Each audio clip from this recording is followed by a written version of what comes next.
উনি যে প্র্যাকটিক্যালি কোন একটা দলের নেত্রী শুধু ছিলেন না, দেশনেত্রী যে তিনি ছিলেন, ওনার এই ঐতিহাসিক জানাজা সেটা প্রমাণ করেছে।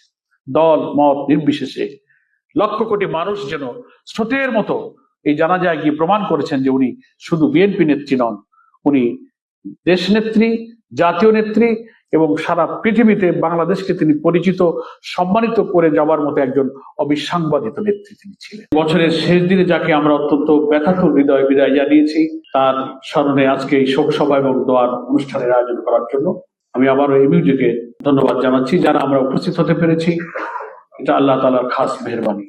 আমারও সৌভাগ্য, দাওয়াত আমি আগেই পেয়েছিলাম ইউনিয়নের পক্ষ থেকে, কিন্তু সকাল 10টায় আমার ঢাকায় মিটিং ছিল, আমি রওনা দিয়েছিলাম।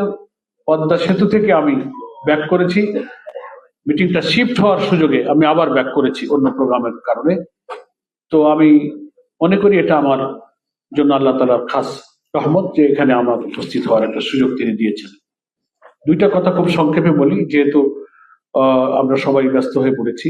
প্রথম কথা হচ্ছে যে বেগম খালেদা জিয়া প্রধানমন্ত্রী থাকলে মানুষের মধ্যে অনেক সময় অহংকার, দাম্ভিকতা, ধৃষ্টতা, অনেক কিছু দেখা যায়, যা আমরা নির্লজ্জভাবে লজ্জিত হয়ে প্রতিহিংসার আগুনে যিনি জ্বলতেন সেই প্রধানমন্ত্রী শেখ হাসিনা যে তিনি কিভাবে অপমানজনক ভাবে দেশ থেকে বিদায় নিয়েছেন, প্রধানমন্ত্রীত্বের কর্তৃত্ববাদী শাসন আর অহংকার, তার দিকে তাকালে আমরা উদাহরণ পাই। ঠিক বেগম খালেদা জিয়া দেশ শাসনকালে হোক আর দল পরিচালনায় হোক, তিনি ছিলেন অত্যন্ত সহজ সরল, সাদাসিধে জীবনের অধিকারী, সকলকে নিয়ে চলার মতো, অ্যাকোমোডেশন করে চলার মতো উদার মনের একজন অধিকারী নেত্রী। তার মধ্যে আলটিমেটলি কখনো কিন্তু দাম্ভিকতা এবং ক্ষমতার যে দম্ভ, অহংকার কখনো দেখা যায়নি। ভিন্ন মতের প্রতি তিনি ছিলেন অত্যন্ত শ্রদ্ধাশীল। আমার খুব ক্ষুদ্র অভিজ্ঞতা বেগম খালেদা জিয়ার সঙ্গে, সংসদ সদস্য হবার আগেই ব্যক্তিগতভাবে উনি আমাকে নাম ধরে ডাকতেন, চিনতেন, অত্যন্ত স্নেহ করতেন। আমি খুব বিস্মিত হতাম যে আমি তো অন্য দলের লোক। নির্বাচনের আগে তিনি এদিকে আসলেন, আমি নির্বাচনে বিজয়ী হলাম 4 দলীয় জোটের প্রার্থী হিসেবে।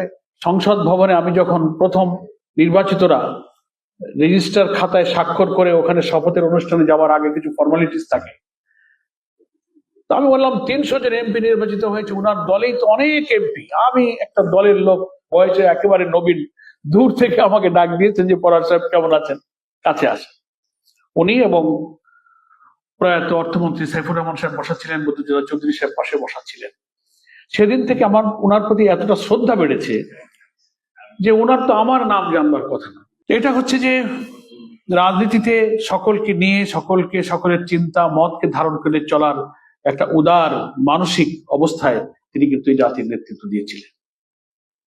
নির্বাচন যেদিন হয়ে গেল রাত্রিবেলা, আমরা বিজয়ী হলাম 4 দলীয় জোটের এমপিরা এখান থেকে। সকালবেলা আমি লবি ভাইয়ের বাসায় গেলাম ওনাকে শুভেচ্ছা জানানোর জন্য।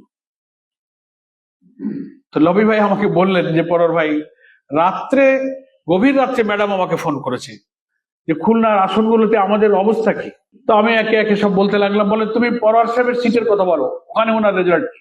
বলে, ম্যাডাম উনি তো জিতে গেছেন। তখন ম্যাডাম আমাকে বললেন যে উনি যদি ওখানে যেতেন তো তুমি ধরে নাও আমরা সরকার গঠন করতে যাচ্ছি। এটা লবি ভাই আমাকে জানিয়েছেন। তো আমি এই কথাগুলো বলছি কারণ উনি যে একটা দলের লোকদের স্মরণ রাখা কোনো বৈচিত্র্যের কিছু না, আমি ভিন্ন একটা দলের খুবই নবীন সদস্য, আমাকে উনি যে এতটা স্মরণ করেছেন। সংসদীয় জীবনে অনেক কাজের জন্য ম্যাডামের কাছে আমি গিয়েছি, খুলনার সমস্যার জন্য, কলকারখানা বন্ধ ইত্যাদি